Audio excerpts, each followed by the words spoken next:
షర్మిలారెడ్డి మీద జరిగిన దాడిని నేను తీవ్రంగా ఖండిస్తున్నాను.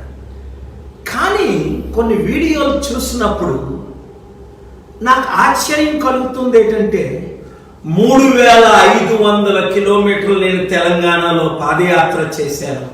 అవును చెల్లమ్మ, నువ్వు ఆంధ్రప్రదేశ్లో కూడా మీ అన్నయ్య జగన్మోహన్ రెడ్డి గారు దాదాపు 2 సంవత్సరాలు జైల్లో ఉండేటప్పుడు పాదయాత్రలు చేసి 1000 కిలోమీటర్లు 100 ప్రామిసులు చేశారు. ఒకటైనా నెరవేర్చారా? ఏమేనంటే వైఎస్ రాజశేఖర రెడ్డి గారి పాలన తీసుకొస్తారు. ఏం తీసుకొచ్చారు? ఆంధ్రలో లక్షల కోట్లు అప్పు చేశారు. కోట్ల మంది నిరుద్యోగులు, రైతులు ఎన్నో కష్టాలు పడుతున్నారు. అక్కడ తీసుకురండి. ముందు మీ అన్నయ్య ముఖ్యమంత్రి అయి 3.5 సంవత్సరాలు అయింది. క్యాపిటల్ అయినా కట్టారా? ఒక్క ఉద్యోగాలు తెచ్చారు? ఉన్న కంపెనీలన్నీ వదిలేసాయి.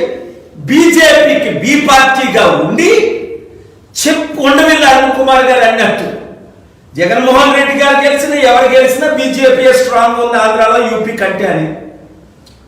మరి ఇప్పుడు తెలంగాణలో నువ్వేం చేస్తావు? నీకు హక్కు ఉంది. తెలంగాణలో ఉంది, ఢిల్లీలో ఉంది, నువ్వు ఎక్కడైనా పార్టీ పెట్టుకోవచ్చు. కానీ ప్రశ్నించే వాళ్ళు నేను ఒక్కనే అంటావేటి?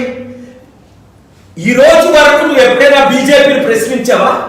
వాళ్ళ మతతత్వ పార్టీ అని, అవినీతి పార్టీ అని, మోదీ గారు ఇచ్చిన వాగ్దానాల్లో ఒకటి నెరవేర్చలేదని కేసీఆర్ గారిని నువ్వు ప్రశ్నిస్తున్నావు, నేను ప్రశ్నిస్తున్నాను. కానీ అభివృద్ధి ఎలా చేస్తాం? ప్రశ్నలు ఎవరైనా ప్రశ్నిస్తాడు. చెట్టు కింద కూర్చొని కళ్ళు తాగిన వాళ్ళు కూడా రాజకీయ నాయకులు ప్రశ్నించే హక్కు ఉంది.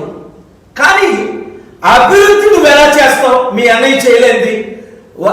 వైఎస్ రాజశేఖర రెడ్డి గారు పాలన ఎలా తీసుకొస్తావు? అప్పుడు సెంట్రల్ గవర్నమెంట్ ఉంది, ప్రాజెక్టులు పెట్టారు, అప్పులు చేశారు. ఇప్పుడు తెలంగాణ రాష్ట్రంలో దాదాపు 5 లక్షల కోట్ల అప్పు, ఆంధ్రప్రదేశ్లో 7-8 లక్షల కోట్ల అప్పు. అప్పులు తీర్చి అభివృద్ధి చేసి కంపెనీలు పెట్టి ఉద్యోగాలు తెచ్చే కెపాసిటీ నా ఒక్కడికే ఉంది. ఎందుకు? 200 దేశాల్లో నాకున్న సంబంధాలతో ఏ విధంగా తెలంగాణ అభివృద్ధి కొరకు 38-40 సంవత్సరాలు కష్టపడ్డాను, అలాగే చేసి చూపిస్తాను. నీకు నిజంగా చిత్తశుద్ధి ఉంటే తెలంగాణ ప్రజల మీద, తెలుగు ప్రజల మీద ఈ దాడులు, గొడవలు, తిట్లు వద్దు. ఏదో బీజేపీకి బి పార్టీకి ఉండడం కాదు. రా, చేతులు కలుపు. ప్రజాశాంతి పార్టీకి మద్దతు. ఈరోజు లక్షల కోట్ల మంది ఏ విధంగా మార్పు కోరుకుంటున్నారు, అభివృద్ధి కోరుకుంటున్నారు. 60-70%. కనుక రేపు శనివారం సాయంత్రం 4 గంటల నుండి 6 గంటల వరకు ప్రతి శనివారం ఏ విధంగా లీడర్స్ నేను కలుస్తున్నాను. మార్పు తెద్దాం, అభివృద్ధి చేద్దాం. ఈ గొడవలు మనకొద్దు, కుటుంబ పాలన మనకొద్దు. ఏ రాజశేఖర రెడ్డి గారు, జగన్మోహన్ రెడ్డి గారు, శర్మిలారెడ్డి గారు వాళ్ళ కుటుంబమేనా? కేసీఆర్, కేటీఆర్, కవిత, హరీష్ రావు వీరి కుటుంబమేనా? 1-2 కులాలేనా? రెడ్లో లేదా వెలమలో, దొరలో ఎలాలా?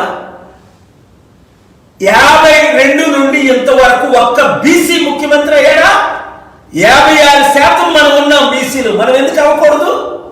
అభివృద్ధి చేద్దాం, అవినీతి నిర్మూలన చేద్దాం, బీసీ, ఎస్సీ, ఎస్టీ పాలన తీసుకొద్దాం.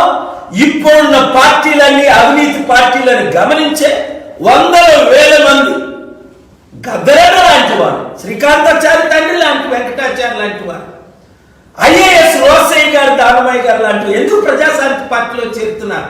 రండి.